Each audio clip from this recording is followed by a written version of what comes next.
ہے اس کے پاس تو قرآن ہی رکھنے چاہے. حدیث پاک میں سینے میں بھی قرآن ہوگا تو وہ گمراہ ہوگا. کیا ہوگا؟ اگر وہ قرآن سے کچھ لیتا نہیں، قرآن اسے وہ جہنم میں لے کر جائے گا. کیا جائے گا؟ جہنم میں. تو کیا ثابت ہوا کہ قرآن سب سے بڑا پیر ہے. کیا ہے؟ سب سے بڑا اللہ کے نبی کے بعد. کیا ہے؟ نبی کے بعد. اللہ کے نبی کے بعد سب سے بڑا رہنما کون ہے؟ قرآن. ٹھیک ہے؟ بالکل. اس کے ہوتے ہوئے بھی اگر لوگ گمراہ ہوتے ہیں تو پیر کیا کرے گا پھر؟ پیر تو قرآن کے برابر نہیں ہے نا. بالکل. اسی طرح پیر کے ہوتے ہوئے بھی کچھ لوگ گمراہ ہی رہتے ہیں. ٹھیک ہے؟ بالکل. کیوں؟ پیر سے لیتے نہیں ہیں. ٹھیک ہے؟ اس لیے اللہ کے نبی نے فرمایا قرآن کے بارے میں، ٹھیک ہے، کہ یہ ہدایت کی کتاب ہے. ٹھیک ہے؟ جب اس کتاب سے تم نے ہدایت نہیں لی، ٹھیک ہے، تو کسی پیر سے تو کیا ہدایت لے لے گا؟ ٹھیک ہے؟ جب تو لینا چاہے گا تو اللہ تیری چاہت کو پسند کر کے تجھے اپنی چاہت عطا کر دے گا. ٹھیک ہے؟ تو جب تو لینا ہی نہیں چاہتا اللہ کی چاہت سے کچھ، تو اللہ کو بھی کوئی ضرورت نہیں ہے تیری. ٹھیک ہے؟ یہ انسان کے اندر چاہت کا معاملہ ہے سارا، کہ جس طرح کی اس کے اندر چاہت ہوگی اسی طرح کی وہ طلب رکھے گا، اور اپنی طلب سے وہ پہچانا جائے گا کہ یہ انسان کس طرح کا ہے. تو ثابت ہوا انسان کی طلب اس کی پہچان ہے. انسان کی طلب اس کی پہچان ہے. جس طرح کی اس کی طلب ہے اسی طرح کا وہ انسان ہے.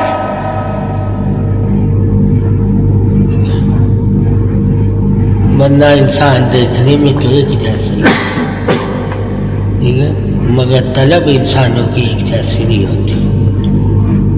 یعنی کہ مٹی کے بنے ہوئے سارے. ٹھیک ہے؟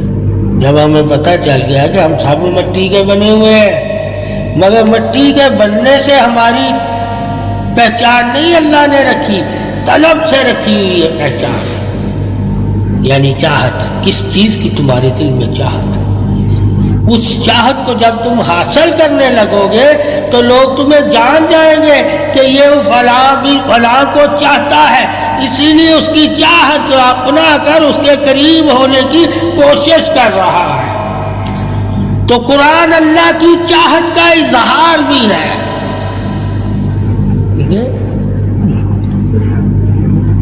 کہ اللہ کیا چاہتا ہے قرآن تجھے بتا دے گا. پھر قرآن پاس رکھ کر بھی تو اللہ کی چاہت سے بے خبر ہو تو غافل ہے. اسی طرح پیر ہے. ٹھیک ہے؟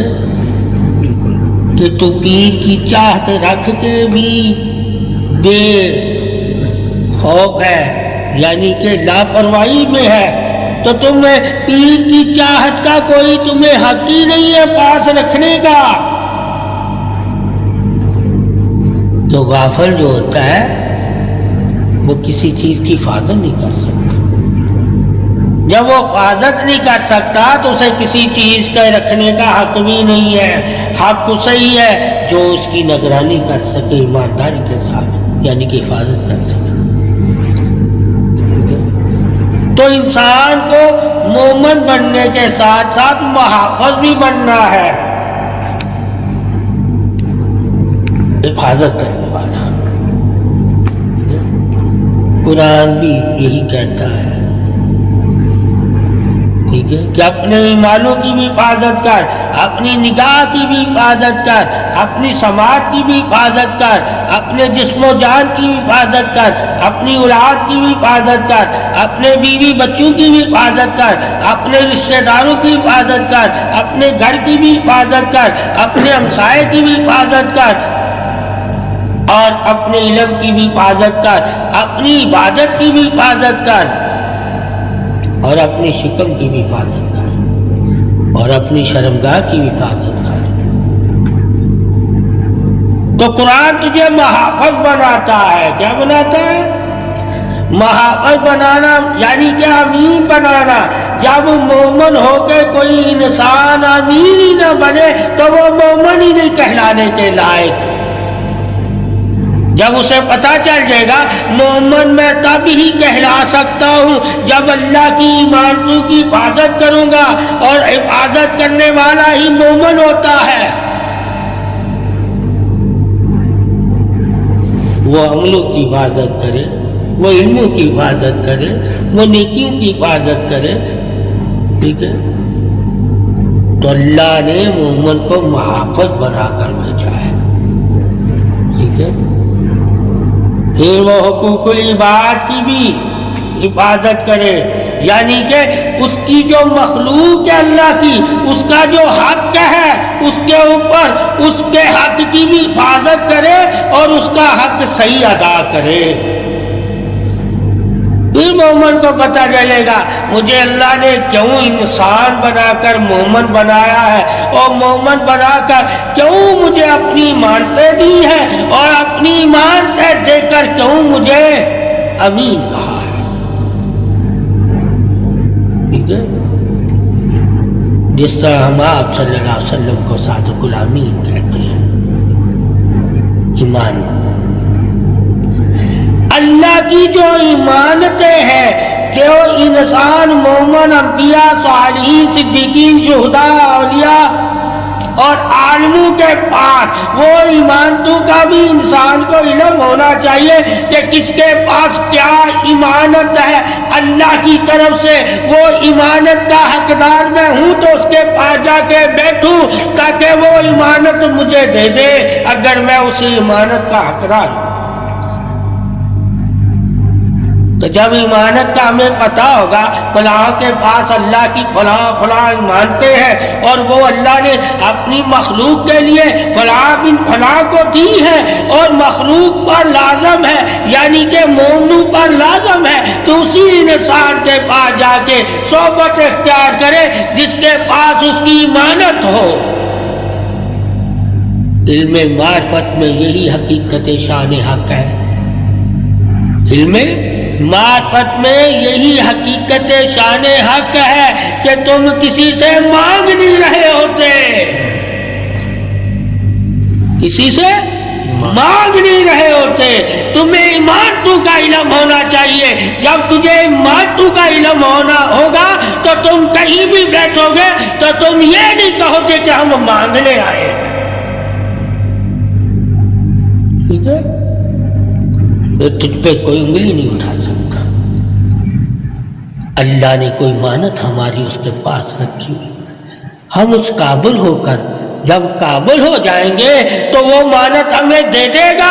تب تک ہم اس کی صحبت اختیار کرتے ہیں تاکہ اس مانت کے ہم حقدار بھی ہیں یا نہیں۔ اگر حقدار ہوتے ہیں تو وہ بندہ اللہ کا ہمیں ایمانت دے دے گا، اگر وہ مانت کے ہم حقدار نہیں تو اللہ کا وہ بندہ ہمیں ایمانت نہیں دے گا۔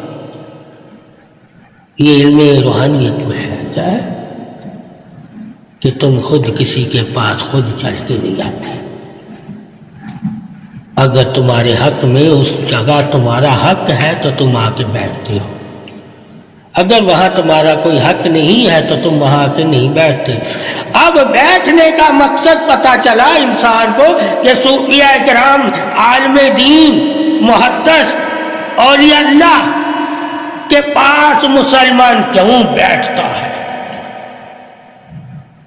تاکہ وہ ایمانت اللہ کی جان سکے، اور پھر ان ایمانتوں کو حاصل کرنے کے لیے جن طریقوں کو اپنانا ہوتا ہے وہ اس پیر، اس عالم، اس محدث سے پوچھے کہ یہ اپناہیت مجھے کیسے ملے گی تاکہ میں بھی ایمانتوں کا حقدار بن جاؤں اور میرے پاس بھی اللہ کی ایمانتیں ہوں جو میں بھی لوگوں کو بانٹوں۔ تو انسان مومن صرف بانٹنے کے لیے پیدا ہوا ہے، اس کے لیے بانٹنے کے لیے پیدا ہوا ہے۔ جب انسان مومن کو اپنی پیدائش کا مقصد پتہ چل جائے گا کہ مجھے اللہ تعالیٰ نے صرف بانٹنے کے لیے پیدا کیا ہے، تو وہ کبھی بھی وہ دنیا سے دل نہیں لگائے گا، یعنی کہ اس کے پاس کوئی بھی دولت ہوگی وہ بانٹنے میں ہچکچائے گا نہیں۔ اسی کو مومن کہتے ہیں، جو دینے میں بخیل نہ ہو۔ ٹھیک ہے، نمازی ہو، سب کچھ ہو، مومن نہیں سے تو کہہ سکتا جب تک اللہ کے دیے سے دے نہ رہا ہو۔ جب اللہ کے دیے سے وہ دے رہا ہوتا ہے وہ مومن ہوتا ہے۔ اللہ پھر فرماتا ہے میں جسے پسند کرتا ہوں اسے میں توفیق دے دیتا ہوں اپنے راستے میں خرچ کرنے کی۔ ٹھیک ہے، ایک ہے عبادت کی توفیق دینا، کیا دینا؟ یہ بھی اللہ کہتا ہے عبادت کی توفیق بھی میں دیتا ہوں، پھر مال خرچ کرنے کی بھی توفیق۔ پھر یہ ساری توفیقیں ہیں۔ جب ہمیں علم سے یہ پتہ چل جائے گا کہ ہم انسان مومن صرف اللہ کی دی ہوئی طاقت یعنی کہ توفیق سے نیکی کرتے ہیں، تو کبھی بھی ہمارے دل میں گھمنڈ نہیں پیدا ہوگا کہ ہم نیکی کرتے ہیں۔ ہم کہیں گے اللہ نے ہم پہ احسان کیا کہ ہمیں نیکی کی توفیق عطا کرتے، تو ہمارے دل میں پھر ہمیشہ عاجزی انکساری رہے گی، کبھی تکبر، گھمنڈ، غرور پیدا نہیں ہوگا۔ وہ کب نہیں پیدا ہوگا؟ جب مانتو کا علم ہوگا کہ اللہ نے ہمیں کیا کیا مانتے عطا فرمائی ہیں۔ جب ہمیں پتہ چل جائے گا ہمارے پاس تو اللہ کی مانتے ہیں، ہم تو اس کے وارث ہے ہی نہیں، اور جب ہمیں اللہ نے کسی چیز کا وارث ہی نہیں بنایا تو ہم گھمنڈ کیسے کر سکتے ہیں؟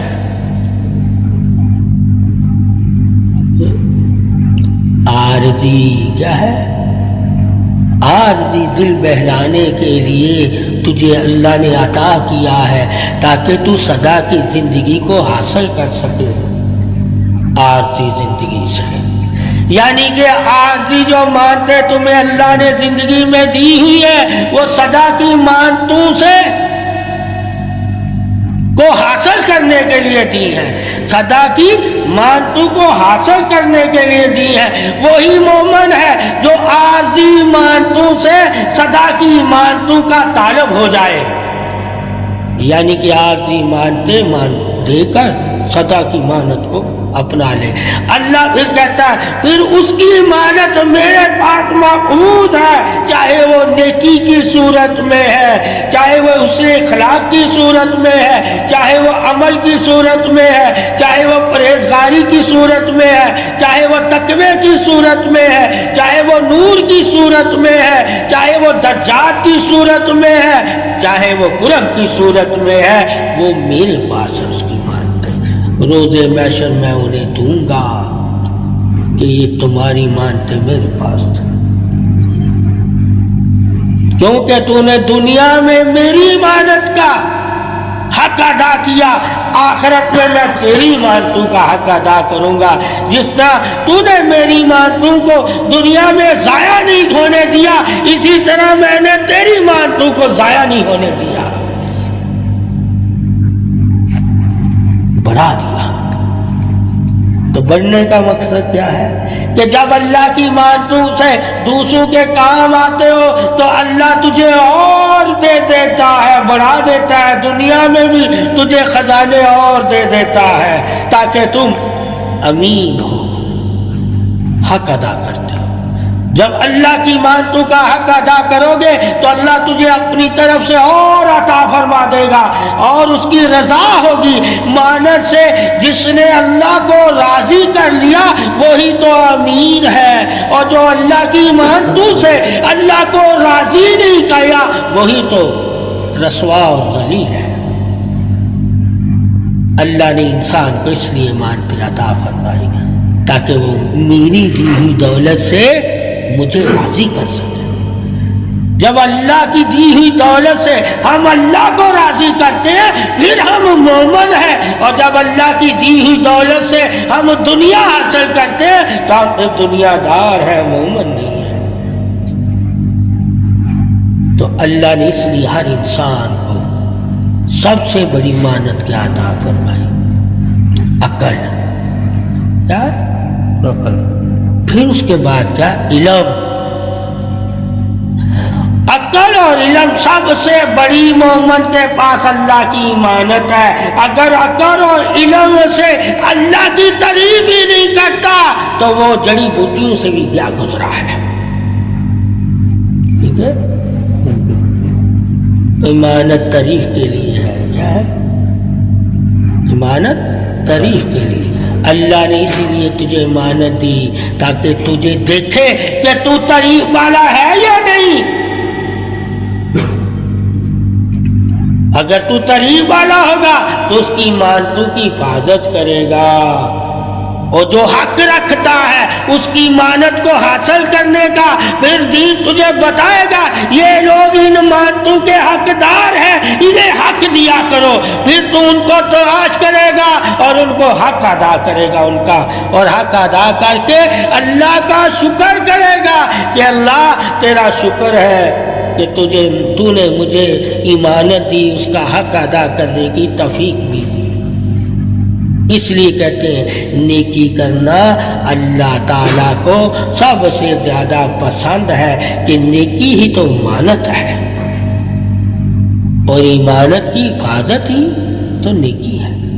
ان لوگوں کی نیکیاں مقبول ہیں جو اپنی نیکی کو ضائع نہیں ہونے دیتے، یعنی کہ اپنی نیکی کی حفاظت کرتے ہیں۔ حفاظت کرنے والے کو ہی محبت کہا ہے، اور محبت کو ہی امین کہا ہے، امین کو ہی سچا کہا ہے۔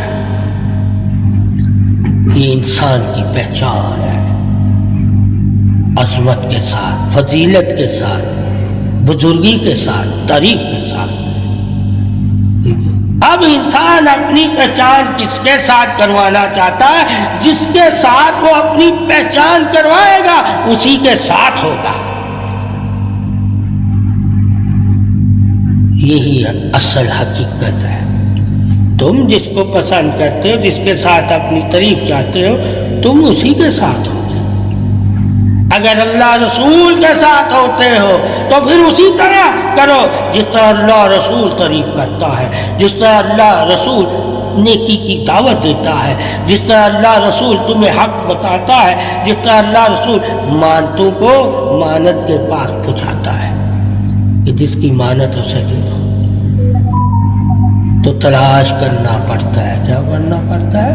تلاش۔ جب اللہ نے تجھے کوئی دولت دی ہو، ٹھیک ہے، ورنہ تو تلاش کر ایسے لوگوں کو جن کے پاس اللہ کے خزانوں سے دولتیں ہو، تاکہ تمہیں علم ہو کہ یہ دولت کے خزانے ان کے پاس کیوں ہیں، تاکہ تم جان سکے کہ محافظ اللہ نے ان کو بنایا ہے۔ اب محافظ کیوں بنایا ہے؟ کہ اس کے خزانوں سے یہ لوگ کبھی بھی بے ایمانی نہیں کرتے، یعنی حق ادا کرتے ہیں اس کے خزانوں کا۔ جو اللہ کی دی ہوئی طاقتوں کا حق ادا کرتا ہے وہی امین ہے۔ جو اللہ کی دی ہوئی طاقتوں کا حق یعنی کہ خزانوں کا حق ادا کرتا ہے وہی امین ہے، اور جو اس کے خزانوں کا حق ہی نہیں ادا کرتا وہ نہ صادق ہے نہ امین ہے۔ انسان ہو سکتا ہے، اس لیے سب سے بڑا شرف ہی ایمان والوں کا سچا ہونا ہے، ایماندار ہونا ہے اور پاک ہونا ہے۔ پھر جا کے اللہ تمہاری باتیں محفوظ کرتا ہے۔ جب تم سچے ہوتے ہو، ایماندار ہوتے ہو اور پاک ہوتے ہو، یعنی کہ دل اپنے صاف کر لیتے ہو، تو اللہ تمہاری باتیں قبول کر لیتا ہے۔ جب تک صادق الامین کا لقب کے معنی نہیں تمہیں معلوم ہوں گے تم اللہ کی کوئی بھی عبادت قبول نہیں اللہ کی بارگاہ میں کروا سکتے. وہ عبادت تمہارے لیے ایسی ہے جیسے کہ محنت کی ہے، اور محنت کا اجر اللہ تمہیں دنیا میں دے گا، آخرت میں نہیں دے گا. آخرت میں اللہ اجر اسے ہی دے گا جس کا دل ایمان کے نور سے صاف ہوگا، اور جس کا دل صاف ہی نہ ہوگا اسے آخرت میں کوئی اجر نہیں ملے گا. تو آخرت کی بھی مانتے تیرے پاس ہے، یعنی کہ ایمانی مانتے. یہ ایمانی مانتوں کا بھی علم ہونا چاہیے کہ ہمارے پاس ایمانی مانتے کیا ہے. کہا ایک حدیث بھی ہے تیرے پاس، وہ ایمانت ہے دوسرے کو دے کے دنیا سے جانا تو صدقہ جاریہ بن جائے گا. تو ایمانت اللہ نے تمہیں اس لیے دی ہے کہ اس سے تم صدقے جاریہ والے کام کرو. کیا کرو؟ پھر پتہ چلے گا کہ اللہ ہم سے صدقے جاریہ والے کام کیوں کروانا چاہتا ہے، تاکہ ہم دنیا سے چلے بھی جائیں تو ہماری نیکیاں فرشتے لکھتے ہی رہیں. یہ مانتے دینے کا مقصد ہی اس کا ہے صدقہ جاریہ.